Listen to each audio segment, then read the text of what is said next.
Hey guys, Darcy Alice here. Today we're going to be going through everything you need to know about boxing footwork. So the first thing before we get into the footwork, you have to know your boxing stance. So if this is your first time doing boxing, we made a video about the correct boxing stance on our YouTube channel. You can find that in the link below. Alright, so once you're in your stance, either orthodox or southpaw, you want to have your feet shoulder width apart and your toes pointing 45 degrees with your knees slightly bent for your balance. Now I have a cross that I just marked out with tape here, just so visually you can see, so it's nice and clear. You can do so at home, or just make sure that you have a space between both legs. Now, before we get to the footwork, what you don't want to do is this when you're in your stance, and be too linear. That way you have no lateral balance. So if someone was to push or you were to get punched, you'd fall over. So one foot in front of the other, whether you're orthodox or southpaw, and make sure you have a little space between the legs. And as you can see, the tape's between mine. All right, so once you're in your stance, we're going to talk about moving forward and moving back. So when you move forward, you want to lead with your front leg.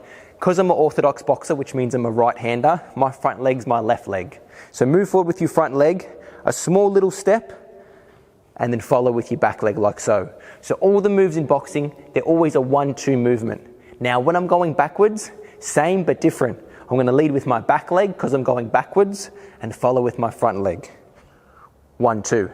Now if you just notice what I've done there, the steps aren't great big huge steps. Now if you do that like this, you're going to lose your balance.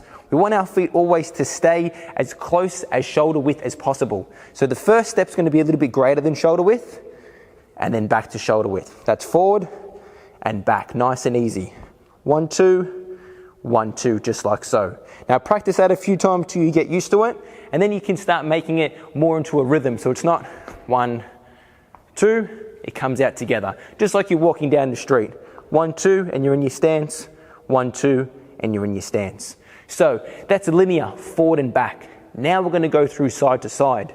Now, similar deal. When I want to go out to my lead side, again, because I'm a right-hander, my lead side's going to be my left. I lead with my front leg, 1, follow with my back leg, 2. Now, when I want to go to my back side, for me, it's my right side. Lead with my back leg or my right leg, 1, 2, just like so. Do that one more time. 1, 2, in my stance. Now you don't see the tape here, but there is a space between my legs. To the back side, 1, 2. Now, common mistakes I see all the time in the boxing gym, people crossing their lines. So what that means, if you're going forward, you're doing this, or you're bringing your feet closer than shoulder width apart. Now what that does from here, gives you no balance. If you were to get pushed or to get punched, you lose your balance and you become out of your stance.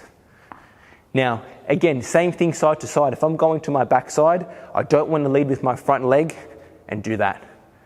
Or if I'm going to my lead side, I don't want to lead with my back leg and do that.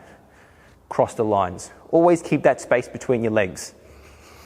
All right, next thing we're going to touch on, that was the steps. Now we're going to practice walking in your stance. So making it a little bit more into a rhythm. So I'm going to start back here and just practice walking forward. Now the key word here is walking. So you want to make it like a walk. So if you're walking down the street, you don't go stop, stop. You put one foot in front of the other and you don't think about it. Same thing with your stance.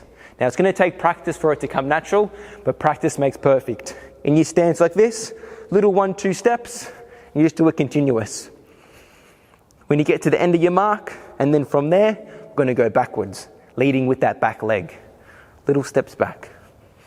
Just like so. Practice that a few times forward and backwards. Get nice and comfortable with it. And that's the idea.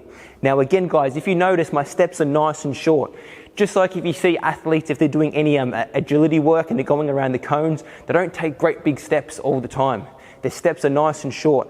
And same thing with boxing. Because it is a sport that requires a lot of agility and a lot of kind of fast twitch fibers for your reactions, we want our steps to be short so we can change direction at any point. So little steps from here, then I can go back, I can go forward, and then you can play around with it. Now the exact same thing, moving laterally, side to side.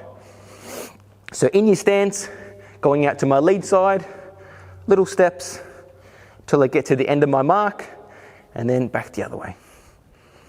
Little steps, that's it. I can change direction at any point.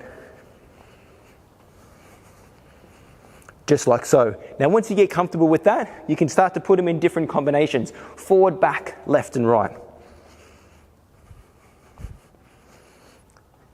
And that's the idea. Just like when you're working the bag or you're in a realistic boxing situation, it rarely stays still, or the person rarely stays still and stays hit me. Even when you're working the heavy bag is going to move. So there's no point knowing all your punches or being really good at throwing your punches if you can't land the punches. And the key to landing the punches is to able to be mobile. Boom, boom, like so. Your feet take you there where you become dangerous, and your feet also take you out of danger if your opponent's punching.